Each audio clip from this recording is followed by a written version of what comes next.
সম্মানিত উপস্থিতি, ভাত, কাপড়, বাসস্থান, শিক্ষা, চিকিৎসার ব্যবস্থা করতে পারেন সরকার। আমাদের দেশের 8 কোটি শ্রমজীবী মানুষ আছেন, ভাই বোন আছেন। তন্মধ্যে মজুরির বিনিময়ে যারা শ্রম বিক্রি করেন এরকম ভাই বোনের সংখ্যা 6,60,00,000। অত্যন্ত দুঃখের সাথে বলতে হয়, আমাদের বাংলাদেশের বর্তমান যে অবস্থা, এই অবস্থাতে সরকারের এই গরিব দুঃখী মেহনতি মানুষ বা শ্রমজীবী ভাই বোনদের প্রতি তাকানোর কোনো সুযোগ নাই, সময়ও নাই। অথচ সরকারের দায়িত্ব ছিল যে শ্রমিক সারা জীবন মানুষের জমিতে কাজ করেন, বিকেলবেলা তার বাসায় ভাতের চুলা জ্বলে না। যে শ্রমজীবী ভাইটি সারা জীবন ঔষধের কারখানায় মানুষের রোগ আরোগ্যের জন্য ঔষধের কারখানায় ঔষধ তৈরি করেন, তার বাড়িতে তার বৃদ্ধ পিতামাতা এমনকি শেষ বয়সেও তার চিকিৎসার জন্য যথোপযুক্ত ঔষধের ব্যবস্থা করতে পারেন নাই। শেষ বয়সে রোগে শোকে জর্জরিত হয়ে চিকিৎসাবিহীনভাবে তাকে পৃথিবী থেকে বিদায় নিতে হয়। যে ভাই বোনটি মানুষের শোভাবর্ধনের জন্য সারা জীবন টেক্সটাইল মিলে তাঁতের দোকানে কাজ করেন, ঈদের সময় তার ছেলেমেয়েরা সুন্দর জামা কাপড় পরতে পারেন না, তার বৃদ্ধ পিতামাতাও পারেন না, এমনকি তারাও কোনো ভালো কাপড় চোপড় পরতে পারেন না। যে ভাইটি, যে নির্মাণ শ্রমিক বাংলাদেশের জাতীয় সংসদ সহ বড় বড় অট্টালিকা দালান কোঠা তৈরি করেন, তার বাড়িঘরের যে অবস্থা, ঝড় আসলে উল্টে পড়ে, বৃষ্টি হলে পানি পড়ে।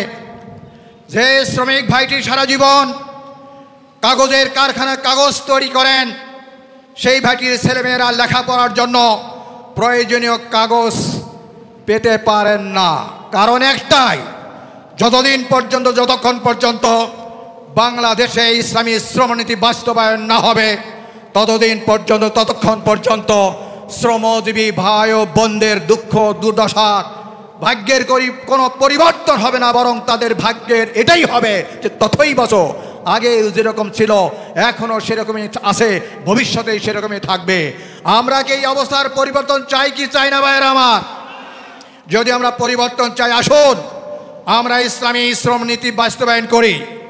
ইসলামী শ্রমনীতির পতাকা তলে ঐক্যবদ্ধ হয়ে আমরা বিভিন্ন শ্রেণী পেশার ট্রেড ইউনিয়ন গঠন করি। আমরা যদি ট্রেড ইউনিয়ন গঠন করতে পারি, ট্রেড ইউনিয়নের আওতাভুক্ত আমরা যদি সরকারিভাবে আমরা যদি শ্রমজীবী মানুষ হিসাবে আমরা পরিচিতি লাভ করতে পারি, ভাই বলে গেছেন আমাদের ছেলেমেয়েদের লেখাপড়ার অভাব হবে না।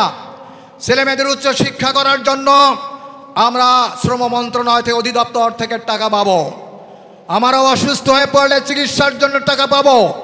বিবাহযোগ্য কন্যার বিবাহ দেওয়ার জন্য আমরা নিবেদন করলে আমরা সেখান থেকে টাকা পাবো। আমাদের ভাইরা কাজকর্ম করতে করতে যদি আহত হন, পঙ্গু হন, উপযুক্ত ক্ষতিপূরণ তারা পাবেন। আমাদের ভাইরা কাজকর্ম করতে করতে যদি নিহত হন, যদি মৃত্যুবরণ করেন, সেখানেও 2.5 থেকে 3 লক্ষ টাকা ক্ষতিপূরণ পাবে, তার পরিবারেরা পাবে, সহায়তা পাবে। সম্মানিত উপস্থিতি, বাংলাদেশ শ্রম মন্ত্রণালয়ে প্রতি বছর প্রায় 1000 কোটি টাকা জমা থাকে, কিন্তু আমরা উত্তরবঙ্গের মানুষ এই সুযোগ সুবিধা গ্রহণ করতে আগ্রহী নই। গ্রহণ করা যে আমাদের জন্য এটা আমাদের জন্য যে সরকার আছেন, আমরা সেটা অনেক সময় সেটা বুঝতেও পারি না, জানতেও পারি না। আমরা যদি শ্রম মন্ত্রণালয়ের অধীনে আমরা যদি বিভিন্ন পেশায় এবং সেক্টরে ট্রেড ইউনিয়ন গঠন করতে পারি, ইনশাল্লাহ আমরা এই সুযোগ সুবিধাগুলো থেকে অবশ্যই বঞ্চিত হব না। আল্লাহ রসুল সাল্লাল্লাহু আলাইহি সাল্লাম শ্রমিকের, কৃষকের যে মর্যাদা দিয়েছেন, আমরা ইতিমধ্যে অনেক হাদিস শুনেছি, কোরআনের আয়াতও আমরা শুনেছি। আল্লাহ রসুল সাল্লাল্লাহু আলাইহি সাল্লাম বলছেন, যে ব্যক্তি আল্লাহর দুনিয়ায় জমিনের উপরে 2 হাত দিয়ে পরিশ্রম করে, মেহনত করে, শস্য উৎপাদন করে, নিজে খায় এবং আহলে বাইদের জীবিকার ব্যবস্থা করে, আল্লাহ তাবারক তাআলার নিকট তার চেয়ে অধিক প্রিয় ব্যক্তি দ্বিতীয় জন নয়। আল্লাহ রসুল সাল্লাল্লাহু সাল্লাম একদিন সাহাবীদের নিকট জানতে চাইলেন, প্রশ্ন করলেন, ও সাহাবীরা তোমরা বলো তো, আল্লাহ তাবারক তাআলা যে 8টা জান্নাত তৈরি করেছেন, সর্বপ্রথম কোন ব্যক্তি 1 নম্বর ক্রমিকে 1 নম্বর সিরিয়ালে জান্নাতে প্রবেশ করবেন?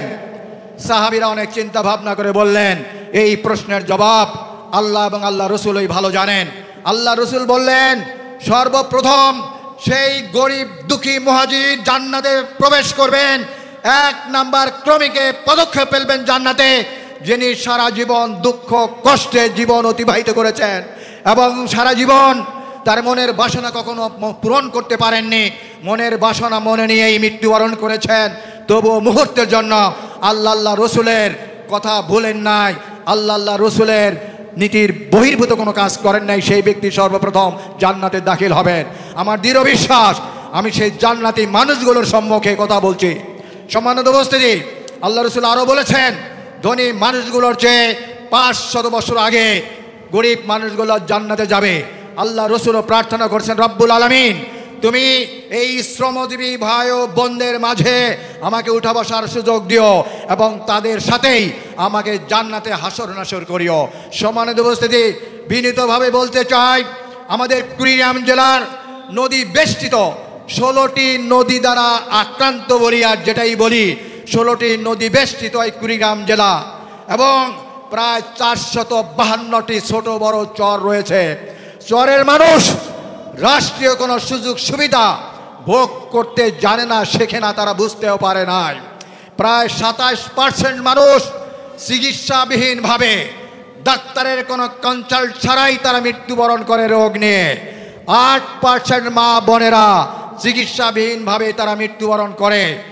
আজ যে কথাটা আমি বলতে চাচ্ছি, যদি আমরা অবশ্যই কোনো ট্রেডভুক্ত হতে পারি, যদি ইউনিয়নভুক্ত হতে পারি, ইনশাল্লাহ আমরা রাষ্ট্রীয় সকল প্রকারের সুযোগ সুবিধা, রাজনৈতিক সুযোগ সুবিধা, অর্থনৈতিক সুযোগ সুবিধা, সামাজিক সুযোগ সুবিধা আমরা অবশ্যই পাবো ইনশাল্লাহ।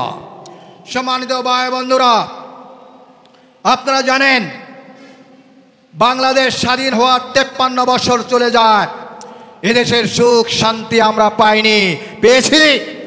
রাষ্ট্রীয় স্বাধীনতা আমরা পেয়েও স্বাধীনতার সুফল ভোগ করতে পারিনি। কৃষক ভাইদের উদ্দেশ্যে যদি বলি, 200 টাকার সার 1600 টাকা। আপনারা শুনে থাকেন, যদি বাংলাদেশের ইসলামিক গভর্নমেন্ট ফর্ম করে, বাংলাদেশ জামাত ইসলামকে যদি আল্লাহ তাবারক তাআলা আপনাদের সাহায্য সমর্থন ও ভোটের মাধ্যমে কবুল করেন, সহজ শর্তে আপনারা ঋণ পাবেন, বীজ পাবেন, সার পাবেন, কীটনাশক ঔষধ পাবেন। সারের জন্য লাইন হয়ে আপনাদের কাকেও আত্মহুতি দিতে হবে না। সম্মানিত উপস্থিতি, আমরা স্পষ্ট ভাষায় বলতে চাই, বাংলা আল্লাহ তাবারক তাআলার কোরআনে রাষ্ট্র পরিচালনার কথা আছে না নাই? রাষ্ট্রীয় সম্পদ ভোগ বিলিবন্টন করার কথা আছে না নাই? মাদক দ্রব্য থেকে নিষ্কৃতি পাওয়ার কথা আছে না নাই? শিক্ষা ব্যবস্থা চালুর কথা আছে না নাই? ইচ অ্যান্ড এভরিথিং আল্লাহ তাবারক তাআলা খুঁটে কালামুল শরীফে লিখে রেখেছেন। সম্মানিত উপস্থিতি, রাষ্ট্রীয় সম্পদ শুধু বিশেষ দলের নেতাকর্মীর মধ্যে বিলিবন্টন হবে না। আল্লাহ তাবারক তাআলা সূরা হাশরের 7 নম্বর আয়াতে বলছেন, মা আফা আল্লাহু আলা রাসূলিহি মিন আহলিল কুরা ফালিল্লাহি ওয়া লিরাসূলি ওয়া লিযিল কুরবা ওয়াল ইয়াতামা ওয়াল মাসাকিন ইবনাস সাবিল কাইলা ইয়াকুনা দুলাতান বাইনাল আগনি মিনকুম ওয়া মা আতাকুমুর রাসূলু ফাখুযুহু ওয়া মা নাহাকুম আনহু ফান্তাহু ওয়াত্তাকুল্লাহা ইন্নাল্লাহা শাদীদুল ইকাব। আয়াতটা বড় লম্বা। এখানে রাষ্ট্রীয় সম্পদ কিভাবে কোথা থেকে কালেকশন হবে, কারা কারা কি পরিমাণ অংশ পাবেন, সেটাই বিশেষভাবে বলা আছে। এছাড়া রাষ্ট্রীয় সম্পদ যেন শুধু ধনীদের মধ্যে আবর্তিত না হয়, বিশেষ দলের নেতাকর্মীর মধ্যে আবর্তিত না হয়, সে কথাটা সুন্দরভাবে বলে দিয়েছেন। কাইলা ইয়াকুনা দুলাতান বাইনাল আগনি মিনকুম, রাষ্ট্রীয় সম্পদ যেন শুধু ধনীদের মধ্যে আবর্তিত না হয়। রাষ্ট্রীয় সম্পদ টপ টু বটম, প্রধানমন্ত্রী রাষ্ট্রপতি থেকে শুরু করে আপনার বাড়ির পাশে আমার বাড়ির পাশে গরিব দুঃখী ফকির মিসকিন মেহনতি শ্রমজীবী মানুষ কিভাবে রাষ্ট্রীয় সম্পদ ভোগ করবেন সেই কথাটাই এই আয়াতে কারিমে আল্লাহ তাবারক তাআলা সুবিন্যস্ত আকারে বলে দিয়েছেন। গত 54 বছর অর্থাৎ কিংবা 16 বছর এই কোরআনের বিধান অনুযায়ী রাষ্ট্র সম্পদ বোধহয় বিলি বন্টন হয়েছে নাকি বলেন? হয় নাই। কারণ ওনারা জনকল্যাণে জনস্বার্থে কোনো কাজ করেন নাই। ওনারা যা করেছেন নিজের স্বার্থে, যা করেছেন নিজের আখের গোছানোর জন্য। বাংলাদেশে 300 জন এমপি ছিলেন, 30 জনের ঊর্ধ্বে মন্ত্রী, প্রতিমন্ত্রী, উপমন্ত্রী ছিলেন। সবগুলোর কথা বলা সম্ভব নয়। আমি একজনের কথা যদি বলি, সাইফুজ্জামান জাভেদ, যিনি 13 সাল পর্যন্ত ভূমিমন্ত্রী ছিলেন, 18 সালে ফুল ভেজেট ভূমিমন্ত্রী হলেন। উনি বাংলাদেশের 18 কোটি মানুষের কষ্টার্জিত অর্থ দ্বারা অবৈধভাবে ইনকাম করে আত্মসাৎ করে দেশে সাধারণ মানুষের শিক্ষিত, অশিক্ষিত, আধা-শিক্ষিত শ্রমজীবী ভাইদের বেকারত্ব ঘুচানোর জন্য কোনো প্রকার শিল্প কল কারখানা প্রতিষ্ঠা করেন নাই, কোনো স্থাপনা করেন নাই। উনি দেশের সম্পদ বিদেশে পাচার করে গ্রেট ব্রিটেনের লন্ডন সিটিতে টেমস নদীর এপারে ওপারে 360টা বিলাসবহুল বিশ্বমানের বাড়ি ক্রয় করেছেন। শুধু এটাই শেষ নয়, মার্কিন যুক্তরাষ্ট্রের নিউ ইয়র্ক সিটিতে 9টা বিলাসবহুল অ্যাপার্টমেন্ট ক্রয় করেছেন। দুবাইতে ওনার নামে 250টা, স্ত্রী নামে 50টারও বেশি বাড়ি ক্রয় করেছেন। মালয়েশিয়াতে বাংলাদেশের টাকা দ্বারা গত সরকারের ছাত্র ছায়া মন্ত্রী, প্রতিমন্ত্রী, নেতা কর্মীরা 3600টা বিশ্বমানের বাড়ি ক্রয় করেছেন। দুবাইতে 532টা বাড়ি ক্রয় করেছেন। আপনার কানাডাতে বেগমপাড়া করেছেন। লন্ডনে, কুয়েতে, দুবাইতে, সিঙ্গাপুরে, মালয়েশিয়ায়, ভারতের মতো জায়গায় তারা সেকেন্ড হোম করেছেন। সুখের বিষয় হলো অন্তর্বর্তীকালীন সরকারের প্রধান কয়েকদিন আগে গ্রেট ব্রিটেনে গিয়েছিলেন। সেখানে সাইফুজ্জামানের অবৈধভাবে ক্রয় করা বসত বাড়িগুলো বাজেয়াপ্ত করেছেন। বাংলাদেশ জামাত ইসলামী, কোন ইসলামী দল যদি ক্ষমতা আসে, আল্লাহর বিধান মোতাবেক, রসুলের আদর্শ মোতাবেক আইনি প্রক্রিয়ায় বাংলাদেশ থেকে পাচার হওয়া সমস্ত সম্পত্তি বাজেয়াপ্ত করে এবং সেগুলো আইনি প্রক্রিয়ায় বিক্রি করে বাংলাদেশের টাকা বাংলাদেশে ফেরত নিয়ে এসে বাংলাদেশের শিল্প কল কারখানা, কারিগরি স্কুল কলেজ প্রতিষ্ঠা করে বেকার ছেলেদের বেকারত্ব দূরীকরণের ব্যবস্থা করবে ইনশাআল্লাহ। সম্মানিত উপস্থিতি, গত 16টি বছর বাংলাদেশ থেকে প্রায় 26 লক্ষ কোটি টাকা বিদেশে পাচার করা হয়েছে। ওনাদের ভাষায় পদ্মা সেতু তৈরি করতে লাগছে 32,000 কোটি টাকা। কিন্তু একটা ভণ্ড দরবেশ সালমান এফ রহমান, উনি নিয়েছেন 36,000 কোটি টাকা। বিদ্যুৎ প্রতিমন্ত্রী পলক নিয়েছেন 40,000 কোটি টাকা। দুই খালাতো ভাই বোন একটা মাত্র প্রতিষ্ঠান থেকে চাঁদা আদায় করেছেন $500 কোটি, সমান 59,000 কোটি টাকা। একটা কোম্পানি একটা ব্যাংক থেকে নিয়েছেন 90,000 কোটি টাকা। আপনারা বলবেন বাংলাদেশে যদি কোনো প্রকৃত গণতান্ত্রিক সরকার প্রতিষ্ঠা লাভ করেন, যেন ইনসাফ ভিত্তিক সমাজ প্রতিষ্ঠা করবেন, রাষ্ট্র বিনির্মাণ করবেন, ওনারা ক্ষমতায় আসলে বাংলাদেশে কোনো ফকির আর ভিক্ষা করবেন না, কোনো চোর চুরি করবেন না। কারণ ভিক্ষুক ভিক্ষা করেন পেটের দায়ে, ছোটখাটো চোর চুরি করেন পেটের দায়ে। ভাত, কাপড়, বাসস্থান, শিক্ষা, চিকিৎসার ব্যবস্থা যদি করা হয়, কোনো ভিক্ষুক ভিক্ষা করবেন না, কোনো চোর চুরি করবেন না। চোর চুরি করেন বিশেষ কারণে, তার বাড়ি ঘরে একটু ছাউনি দেওয়ার জন্য, ছেলে মেয়েদের লেখাপড়া করার জন্য, বাবা মার চিকিৎসা সহ নিজের চিকিৎসার জন্য। সমস্ত কিছুই যদি রাষ্ট্রীয়ভাবে করা হয়, বাংলাদেশের অনৈতিকতা, অশ্লীলতা, বেহায়াপনা, চাঁদাবাজি, দুর্নীতি, জবরদখল, লুটপাট, আত্মসাৎ থাকবে। বাংলাদেশ জামাত ইসলামী ক্ষমতা আসলে তারা চাঁদাবাজি করবে না, সিন্ডিকেট করবে না, কাকেও করতেই দেবে না, দুর্নীতি করবে না, কাকে করতেও দেবে না। সম্মানিত উপস্থিতি, বিনীতভাবে বলতে চাই, গত 54টি বছর চলে গেছে, বাংলাদেশে শান্তি আসে নাই। আপনারা আমরা সাধারণ শাসক প্রশাসক তো দূরের কথা, আল্লাহর নবীর চেয়ে ভালো মানুষ কি পৃথিবীতে আগে ছিলেন? এখন আছেন, ভবিষ্যতেও থাকবেন না। যে নবী সাল্লাল্লাহু আলাইহি সাল্লাম সম্পর্কে স্বয়ং আল্লাহ তাবারক তাআলা সূরা আল ইমরানের ৩১ নম্বর আয়াতে ঘোষণা করেছেন, কুলিন কুনতুম তুহিব্বুনাল্লাহ ফাত্তাবিউনি ইউহিব্বুকুমুল্লাহু ওয়ায়াগফির লাকুম যুনুবাকুম আল্লাহু গফুরুর রহিম। হে রাসূল, আপনি ঘোষণা করে দিন, কেউ যদি আমি আল্লাহ রাব্বুল আলামিনের ভালোবাসা পেতে চায়, আল্লাহকে ভালোবাসতে চায়, তারা যেন আমার ইত্তেবা, রসুলের ইত্তেবাকে অনুগত করে, অনুশীলন করে, অনুকরণ করে, তাহলে আল্লাহ তাদেরকে ভালোবাসবেন, আল্লাহ তাদের গুনাহ মাফ করবেন, আল্লাহ দয়ালু মেহেরবান। আল্লাহ রসুলের চেয়ে ভালো মানুষ, উত্তম চরিত্রের অধিকারী পৃথিবীতে অতীতে ছিল না, এখন নাই, ভবিষ্যতে থাকবেন না। যে আল্লাহ তাবারক তাআলা রসুল সম্পর্কে, তার চরিত্র সম্পর্কে সূরা কলমের ৪ নম্বর আয়াতে ঘোষণা করেছেন, ওয়া ইন্নাকা লাআলা খুলুকিন আযীম। রসুল ছিলেন মহান চরিত্রের অধিকারী। রসুল সম্পর্কে আল্লাহ তাবারক তাআলা সূরা আযাবের ২১ নম্বর আয়াতে বলেছেন, লাকাদ কানা লাকুম ফি রাসূলিল্লাহি উসওয়াতুন হাসানা।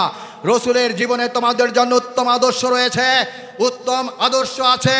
বক্তা হিসেবে, শ্রোতা হিসেবে, কর্মকর্তা কর্মচারী হিসাবে, কৃষক হিসাবে, শ্রমিক হিসাবে, কামার কুমার, জেলের তাঁতি হিসাবে, ব্যবসায়ী হিসাবে। কারণ পিতৃমাতৃতিম বালক থেকে আরম্ভ করে দেশের সর্বাধিনায়ক সম্রাট পর্যন্ত আল্লাহ রসুল সাল্লাল্লাহু আলাইহি সাল্লাম হয়েছিলেন। সম্মানিত উপস্থিতি, যে আল্লাহ রসুলের প্রতি স্বয়ং আল্লাহ তাবারক তাআলা এবং তার ফেরেশতারা দরুদ পাঠাতেন, এবং বিশ্বাসী মানুষেরা, মুসলমান ভাই বোনদেরকে রসুলের প্রতি দরুদ পড়ার জন্য ভদ্রতার সাথে, তাজিমের সাথে সালাম দেওয়ার নির্দেশ দিয়েছেন। সূরা আহজাবের ৫৬ নম্বর আয়াত, ইন্নাল্লাহা ওয়া মালাইকাতাহু ইউসাল্লুনা আলান নবী ইয়া আইয়ুহাল্লাযিনা আমানু সাল্লু আলাইহি ওয়া সাল্লিমু তাসলিমা। নিশ্চয়ই স্বয়ং আল্লাহ তাবারক তাআলা এবং তার ফেরেশতারা রসুলের প্রতি দরুদ পাঠান। হে বিশ্বাসী মানুষেরা, মুসলমানেরা, তোমরা যারা কোরআনে বিশ্বাস করো, রসুলের আদর্শে বিশ্বাস করো, আল্লাহকে যারা বিশ্বাস করো, তোমরা রসুলের প্রতি দরুদ পড়ো, ভদ্রতার সাথে, আদবের সাথে সালাম প্রদান করো। আমি কথার এর জন্য বললাম, সেই আল্লাহ রসুল সাল্লাল্লাহু আলাইহি সাল্লাম যিনি শিশু বয়স থেকেই কি বৈষম্যহীনভাবে চলতেন। মা দুধমাতা হালিমার একটা স্তন পান করতেন, আর একটা দুধমাতা ভাইয়ের জন্য রাখতেন।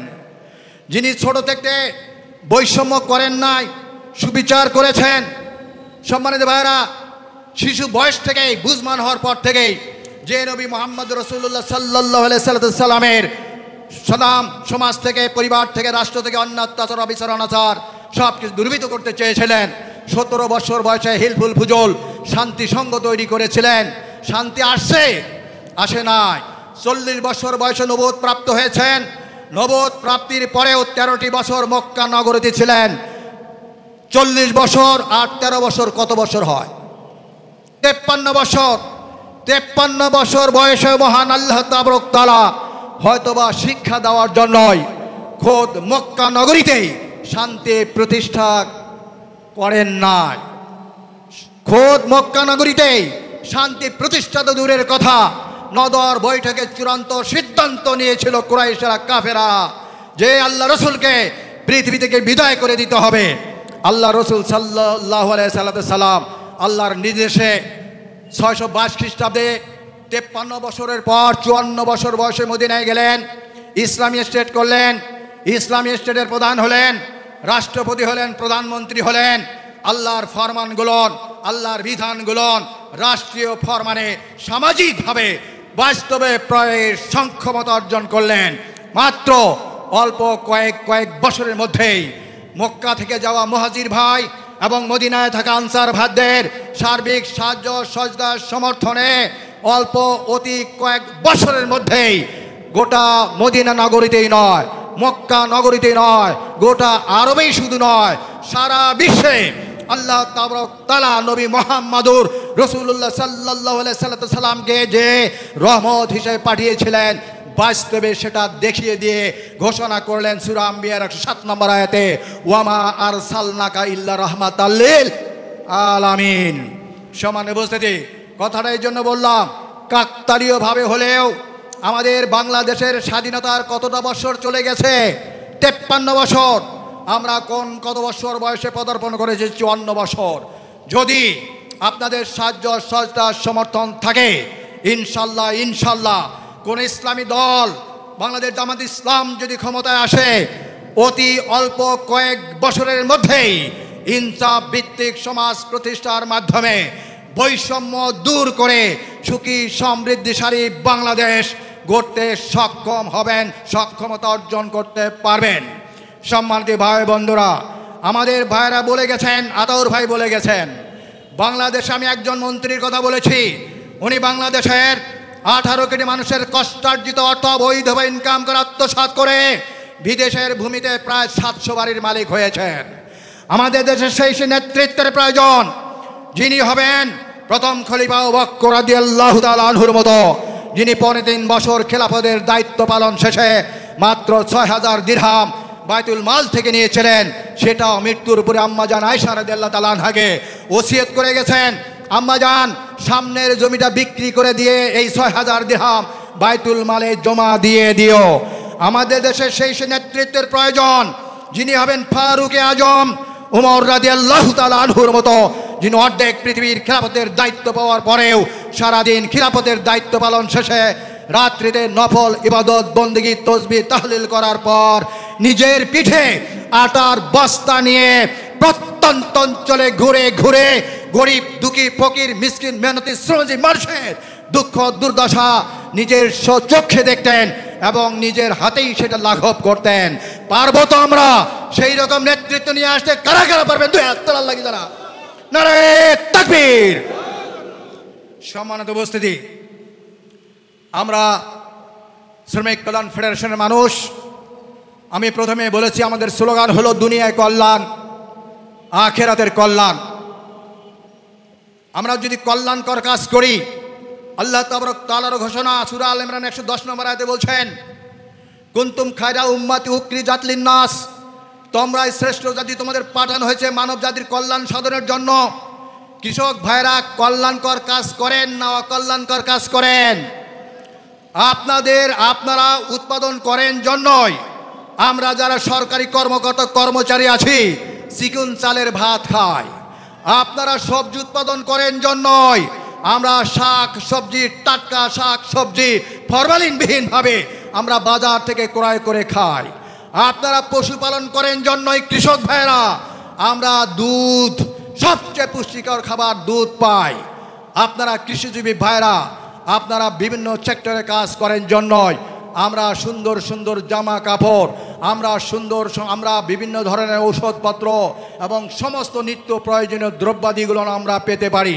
যদি কৃষক ভাইয়ের উৎপাদন বন্ধ করে দেন, বড় বড় কর্মকর্তা কর্মচারীদের খাওয়া দাওয়া, চিকন চাউল খাওয়া বন্ধ হয়ে যাবে। যদি শাকসবজি উৎপাদন বন্ধ করেন, শাকসবজি, টাটকা শাকসবজি খাওয়া বন্ধ হয়ে যাবে। যদি দুধ উৎপাদন বন্ধ করেন, দুধ খাওয়া বন্ধ হয়ে যাবে। হাঁস মুরগি যেটাই বলি না যে পালন বন্ধ করেন, আমাদের সেগুলো খাওয়া বন্ধ হয়ে যাবে। অতএব কৃষক ভাই বোনদের সাথে দ্বিমুখী আচরণ বাংলাদেশ সরকারের পক্ষ থেকে কেউ যেন না করেন। আজ কৃষক সমাবেশ, আপনারা আমাদেরকে ঘৃণা করবেন না, আপনারা আমাদেরকে সম্মান করা শিখুন, শ্রমিক ভাইদের মর্যাদা দিতে শিখুন। শ্রমিক ভাই বোনদের মাধ্যমে আপনারা মর্যাদা পাবেন। আর যদি এই আল্লাহর বন্ধুদেরকে বেজার করেন, এর রোশনালয় আপনাদেরকে পড়তে হবে। বিনীতভাবে অনুরোধ করতে চাই, সম্মানিত ভাইরা, আপনারা আপনাদের মাঠে ময়দানে কাজ করার সাথে সাথে বাড়ির পাশে ছোট খাল ডোবা যদি থাকে সেখানে পরিষ্কার করে মাছের চাষ করবেন। সারা বছর আপনাদের মাছ কিনতে হবে না। বাড়ির পাশের আশেপাশে জায়গাটুকু আছে সবজির চাষ করবেন, আপনারা গাছ লাগাবেন। আজ থেকে 30 বছর আগের কথা বলছি। আমার এক মক্কেল ছিল, রাজীবপুরে বাড়ি, ফরিদুল কারি নাম। উনি বলছেন ওনার একটা জংলি গাছের উনি বার্ডিং করার মাধ্যমে এই কুল বড়াই লাগিয়েছেন। একটা মাত্র বড়াই গাছ থেকে ওনার বাড়ির বাইরে আঙ্গিনায় গাছটা আমি দেখেছি। প্রতি বছর কম থেকে 20 থেকে 25 হাজার টাকার উনি কুল বড়াই বিক্রি করতেন। এরকম আপনার বাড়ির আশেপাশে আপনার নারকেল গাছ লাগাবেন, ফলমূলের গাছ লাগাবেন, মানে কাঠের গাছ লাগাবেন তো ইনশাল্লাহ দেখবেন অতি অল্প কয়েক বছরের মধ্যেই আপনারা স্বাবলম্বী হবেন। আল্লাহ তাআলা বরকত দিবেন। ভাইটি বলেছেন আমাদের দেশের মাটি এরকম মাটি, আমাদের দেশে আমি আবার একটা কথা বলিনি, আমাদের সম্পদের অভাব নাই। আমাদের 18 কোটি মানুষের 36 কোটি হাত। আমাদের দেশের মাটির নিচে আল্লাহ তাআলা সম্পদে ভরপুর করে রেখে, খনিজ সম্পদ দ্বারা ভরপুর করে রেখেছেন। আমাদের জায়গার প্রত্যেকটা জায়গায় পাহাড় বলি, সিলেট বলি, যে জায়গায় আমাদের এখানে হতে পারে যে মাটির নিচে কয়লার খনি, স্বর্ণের খনি, গ্যাসের খনি, হীরকের খনি, লোহার খনি রয়েছে, আল্লাহ তাবারক তাআলা দিয়ে রেখেছেন। এগুলো ফাইন্ড আউট করার মতো আপনার ছেলে, আমার ছেলেকে প্রস্তুত তৈরি করতে হবে, তাদেরকে মেধার বিকাশ সাধন করাতে হবে। আমরা বলতে চাই, বাংলাদেশে যদি ইসলামী শাসন ব্যবস্থা প্রতিষ্ঠা হয়, আর আপনাদের ছেলে মেয়েদের চাকরির জন্য ঘুষ দিতে হবে না। মেধার বেশিতে, বুদ্ধিমত্তার ভিত্তিতে আপনার ছেলে মেয়েদের চাকরি হবে। অতএব আপনারা নিরাশা হয়ে যে আপনার ছেলে মেয়েদের লেখাপড়া বন্ধ করে দিয়েছেন, আবার স্কুলে পাঠাবেন, আপনাদের ব্যবসায় উন্নতি দেবেন, অন্য কোনো ধনীদের ব্যবসায় উন্নতি হবে না। সূরা কাসাসের ৫ নম্বর আয়াত আল্লাহ স্পষ্ট করে বলে দিয়েছেন, ওয়া নুরিদু আন্না মুন্না আলাল্লাযি নাস্তুযিফু ফিল আরদ ওয়া নাজালাহুম আম্মাতা নাজালাহুমুল ওয়ারিসিন। আমি সিদ্ধান্ত নিয়েছি, কার কথা? আল্লাহর কথা। আল্লাহ বলছেন, আমি সিদ্ধান্ত নিয়েছি, আমার পরিকল্পনা রয়েছে, যাদেরকে দুনিয়ায় কণ্ঠাসা করে রাখা হয়েছে, নির্যাতন, লাঞ্ছনা, গঞ্চনা, নিপীড়নের মাধ্যমে রাখা হয়েছে, আমি তাদের প্রতি স্পেশাল অনুগ্রহ করব, স্পেশাল রহমত করব, বর্ষণ করব। আর আমি তাদের ভিতর থেকে দেশের নেতা বানাবো এবং তাদের ভিতর থেকেই দেশের ওয়ারিশ বানাবো। আমার দৃঢ় বিশ্বাস, আপনারা সেই ভবিষ্যৎ নেতা, আপনারা সেই দেশের ভবিষ্যৎ যারা ওয়ারিশ হবেন, তাদের গর্বিত পিতা, তাদের গর্বিত বড় ভাই, তাদের গর্বিত আপনারা চাচা জ্যাঠা আমার সামনে দাঁড়িয়ে আছেন। আপনার ছেলেমেয়েরা যাতে কখনো মাদকাসক্ত না হয়, মাদকাসক্ত যারা তাদের ধারে কাছে যেতে না যায়, সেই চেষ্টা আপনারা করবেন। আজ থেকে ১৫০০ বছর আগে আল্লাহ তাবারক তাআলা মাদক কিভাবে তৈরি করা হয় সূরা আন-নাহলের ৬৭ নম্বর আয়াতে বলে দিয়েছেন। মদ এবং জুয়ায় কিছু উপকার আছে, উপকারের চেয়ে অপকার বেশি। সূরা বাকারার ২১৯ নম্বর আয়াতে বলে দিয়েছেন, মাদকাসক্ত হয়ে নামাজের ধারে কাছে যাওয়ার জন্য নিষেধ করেছেন। সূরা নিসার ৪৩ নম্বর আয়াতে বলেছেন, মাদকাসক্ত একবারে হারাম করে দিয়েছেন আল্লাহ তাবারক তাআলা। সূরা মায়েদার ৯০ নম্বর আয়াতে বলেছেন, ইয়া আইয়ুহাল্লাযিনা আমানু ইন্নামাল খামরু ওয়াল মাইসিরু ওয়াল আনসু ওয়াল আজলামু রিজসুম মিন আমালিশ শাইতান ফাসতানিবুহু লাআল্লাকুম তুফলিহুন। হে বিশ্বাসী মানুষেরা, তোমরা মদ, জুয়া, কেসিনো খেলা, পাশা খেলা, সার নিক্ষেপ করা, ভাগ্য পরীক্ষা করা, মূর্তি পূজা, বেদি দেওয়া, এগুলো থেকে বিরত থাকো। রিজসুম মিন আমালিশ শাইতান, শয়তানের ঘৃণিত কাজ। ফাসতানিবুহু, এর থেকে বেঁচে থাকো। লাআল্লাকুম তুফলিহুন, তোমরা সফল কাম হবে। সম্মানিত ভাইরা, আপনাদের ছেলে মেয়েদের প্রতি আপনারা খেয়াল রাখবেন। কেউ খেয়াল না রাখুক, গত ১৫ সালে একটা রিপোর্ট বলছি, গত ১৫ সালে বলছে যে গত ১০ বছরে বাংলাদেশে ২০০ জন মাদকাসক্ত ছেলেমেয়ে তার বাবা মাকে হত্যা করেছে। গত সরকারের দয়ায়, অনুগ্রহে আমি জেলখানায় ছিলাম, কুড়িগ্রামের জেলখানায়। জামিন হওয়ার পরেও ১ মাসের মতো আমাকে জেলখানা থাকতে হয়েছে। আমি দেখেছি কুড়িগ্রাম জেলার ৪ জন মাদকাসক্ত ছেলে তার বাবা মাকে হত্যা করে তারা জেলখানায় আছে।